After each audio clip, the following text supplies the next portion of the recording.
Right now I want to show you wedging clay. Okay, so wedging is gonna get all of the wet clay formed back into a nice solid lump. So like you're messing with it and you need to get it all back together.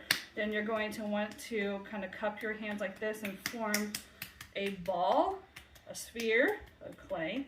Nobody should be tossing it in the air, ever, okay? Or taking little pieces and chunks and chunking them out at your friends or frenemies. None of that either. All right, so wedging clay might be easier to do directly on the table. And so I'm going to kind of like kneading dough, if you've ever made your own pizza dough or anything like that. Pie dough, pie crust, you do a little bit of kneading.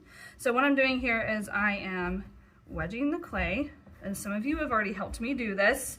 And if you're interested, you can be a pro clay helper, and I'll give you a special class so you can help us recycle the clay before or after school.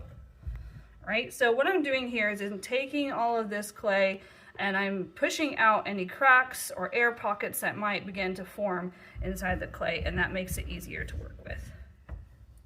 So at any point that your clay is cracking a lot, you want to stop and wedge your clay.